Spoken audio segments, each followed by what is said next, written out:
ஓம் வாராகி தாயே போற்றி. அனைவருக்கும் வணக்கம். நான் உங்கள் சாந்தி பேசுகிறேங்க. இன்றைய பதிவில் நாம் என்ன பார்க்க போகிறோம் அப்படின்னு பார்த்தீங்கன்னா, நாளை மிருத்யுஞ்சய பிரதோஷம்.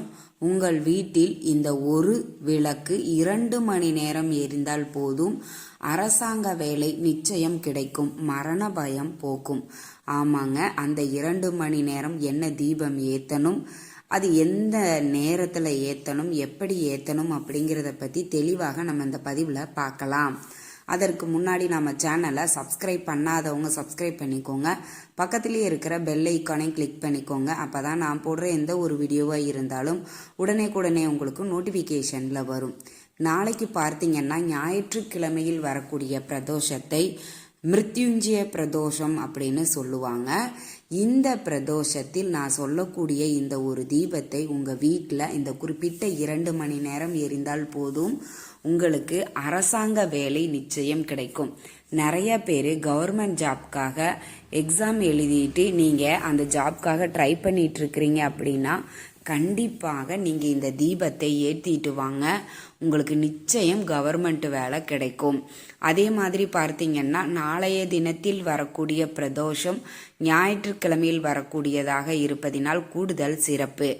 இப்போ நாளைய தினம் நீங்கள் ஸ்டார்ட் பண்ணுறீங்க அப்படின்னா தொடர்ந்து நீங்கள் ஞாயிற்றுக்கிழமைகளில் கவர்மெண்ட் ஜாப்புக்கு ட்ரை பண்ணுறவங்க மட்டும் அந்த நான் சொல்லக்கூடிய இந்த தீபத்தை தொடர்ந்து ஞாயிற்றுக்கிழமை நாட்களில் நீங்கள் ஏற்றிட்டு வாங்க. கண்டிப்பாக உங்களுக்கு அரசாங்க வேலை நிச்சயம் அப்படின்னே சொல்லுவாங்க.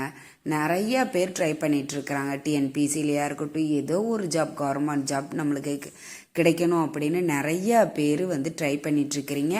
நீங்கள் அதை ஒரு பக்கம் உங்களுடைய முயற்சி இருந்தாலும் இந்த ஒரு தீபத்தையும் நீங்கள் ஏற்றி வழிபாடு செய்யுங்க. அந்த முயற்சிக்கு இந்த ஒரு தீபம் உறுதுணையாக இருக்கும். சரிங்க. அதற்கப்புறம் பார்த்தீங்கன்னா மரண பயத்தை போக்கக்கூடியது. எப்பவுமே சிவனை யார் ஒருவர் வழிபடுகிறார்களோ அவர்களுக்கு மரண பயமே இருக்காது அப்படின்னு சொல்லுவாங்க. அதனால பிரதோஷத்தன்று சிவபெருமானை வழிபாடு செய்தோம் அப்படின்னா மரண பயத்தை போக்கக்கூடியது. நான் சொல்லக்கூடிய 2 தீபங்கள் நான் சொல்கிறேன். இதில் உங்களுக்கு எது வசதியாக இருக்குதோ அந்த தீபத்தை ஏற்றுங்க. சரிங்க. இப்போ அந்த தீபம் எப்படி ஏற்றணும் அப்படிங்கிறத பார்த்துடலாமா? முதல்ல பார்த்தீங்கன்னா ஒரு பூஜைக்கு உண்டான தட்டு எடுத்துக்கோங்க.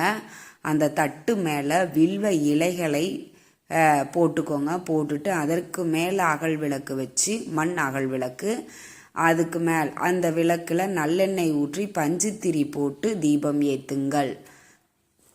இதை பார்த்தீங்கன்னா உங்களுக்கு மரண பயத்தை போக்கக்கூடியது, ரொம்ப விசேஷமானது. ஞாயிற்றுக்கிழமைகளில் பிரதோஷத்தன்று சிவபெருமானுக்கு பிடித்த இந்த வில்வ இலைகளால் நம்ம தீபம் போட்டோம் அப்படின்னா நோய்கள் பிணிகள் அண்டாது அப்படின்னு சொல்லுவாங்க.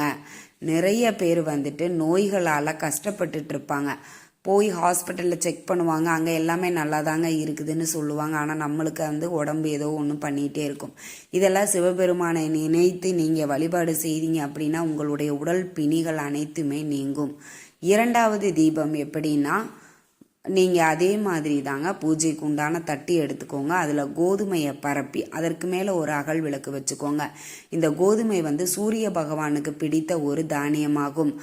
ஞாயிற்றுக்கிழமையோடு வரக்கூடிய காரணத்தினால நம்ம சிவபெருமானுடைய அருளையும் சேர்த்து சூரிய பகவானினுடைய அருளையும் பெறுவதற்காக இந்த கோதுமை தீபம். அரசாங்க உத்தியோகத்துக்கு நீங்கள் ட்ரை பண்ணுறீங்கன்னா இந்த கோதுமை தீபத்தை நீங்கள் ஏற்ற வேண்டும். ரொம்ப ரொம்ப ரொம்ப ரொம்ப சிறப்பு வாய்ந்தது. கண்டினியூஸாக சண்டே ஞாயிற்றுக்கிழமைகளில் இந்த சூரிய பகவானுக்கு கோதுமை தீபம் ஏற்றி வழிபாடு செஞ்சீங்க அப்படின்னா அரசாங்க வேலை கண்டிப்பாக நிச்சயமாக கிடைக்கும். இதை நீங்கள் ட்ரை பண்ணி பாருங்கள். கண்டிப்பாக நீங்களே கமெண்ட்ஸில் சொல்லுவீங்க. அவ்வளோ ஒரு பாசிட்டிவான பவர்ஃபுல்லான ஒரு தீப வழிபாடு தாங்க நம்ம இன்னைக்கு பார்த்துக்கிட்டு இருக்கிறோம். உங்களுடைய பூஜை அறையில் லிங்கம் வச்சுருக்கிறீங்க அப்படின்னா கண்டிப்பாக நாளைய தினம் அபிஷேகம், பால் மட்டுமாவது கொண்டு நீங்கள் அபிஷேகம் செய்வது சிறப்பு வாய்ந்தது. அதற்கப்புறம் வில்வ இலை தீபம் போடுங்கள். வில்வ இலைகளால் சிவபெருமானை அர்ச்சனை செய்யுங்கள். உங்களுக்கு என்ன தெரியுமோ அதை பாடுங்க. சிவபுராணம் பண்ணலாம். இந்த மாதிரி நம்மளுக்கு தெரிந்த மந்திரங்களை சொல்லலாம். இல்லைன்னா சிவபெருமானினுடைய பாஞ்சாட்சர மந்திரமான ஓம் நம சிவாய மந்திரத்தை சொல்லலாம். இந்த மாதிரி நீங்கள் நாளைய தினத்தில் வழிபாடு இந்த தீபத்தை ஏற்றி வழிபாடு செஞ்சீங்க அப்படின்னா கண்டிப்பாக நீங்கள் இங்கே வைக்கிற கோரிக்கை கவர்மெண்ட் ஜாப்பாக இருந்தாலும் சரி, இல்லைங்க எங்களுக்கு அடிக்கடி நோய்வாய்ப்பட்டுக்கிட்டே இருக்கிறோம், எங்களுடைய உடல்நிலை சரியில்லைன்னாலும் சரிங்க, இந்த 2 தீபங்களில் எது ஏற்றினாலும் சரி, ஏதாவது ஒன்று தான் எங்களால் ஏற்ற முடியும்னா கூட பரவாயில்லை, ஏற்றுங்க. உங்களுக்கு கிடைக்கக்கூடிய பலன்கள் ரொம்பவுமே அதிகமாக கிடைக்கும். சரிங்க, இது எந்த 2 மணி நேரத்தில் நம்மளை ஏற்றணும் அப்படின்னு பார்த்தீங்கன்னா மாலை 4:30 6:30 மணி வரைக்கும் இருக்கக்கூடிய டைமில் நீங்கள் ஏற்றணும். அந்த 6 to 6:30 6:30 மணிக்குள்ளாக இந்த 2 தீபமும் ஏற்றினாலும் ரொம்ப சிறப்பு வாய்ந்தது. இல்லை 2இல் 1 ஏற்றினாலும் நல்லது தாங்க. கண்டிப்பாக ரொம்ப நம்பிக்கையோடு நீங்கள் சிவபெருமானை நினைத்து வழிபாடு செய்து இந்த தீபத்தை ஏற்றி வழிபாடுங்கள். கண்டிப்பாக உங்களுடைய கோரிக்கைகள் நிச்சயம் நடக்கும். நீங்கள் கோதுமை தீபம் இந்த வாரம் நீங்கள் ஏற்றுறீங்க நாளைக்கு அப்படின்னா நீங்கள் தொடர்ந்து ஞாயிற்றுக்கிழமைகளில் நீங்கள் இதை ட்ரை பண்ணிகிட்டே இருக்கலாம். எந்த அளவுக்கு நீங்கள் கோதுமை தீபம் ஏற்றி சூரிய பகவானை வழிபாடு செய்கிறீங்களோ அந்த அளவுக்கு சீக்கிரத்தில் உங்களுக்கு கவர்மெண்ட் ஜாப் கிடைக்கும் அப்படிங்கிறதுல எந்த ஒரு சந்தேகமும் இல்லைங்க.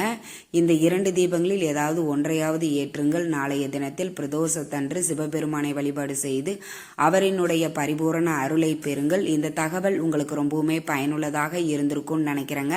வீடியோ பிடிச்சிருந்தா லைக் பண்ணுங்கள், ஷேர் பண்ணுங்கள், கமெண்ட் பண்ணுங்கள். இந்த பதிவை உங்களுடைய உற்றார் உறவினர்கள் நண்பர்களுக்கும் ஷேர் பண்ணுங்கள். அவங்களும் பார்த்து பயன்பெறட்டும். நன்றி, வணக்கம்.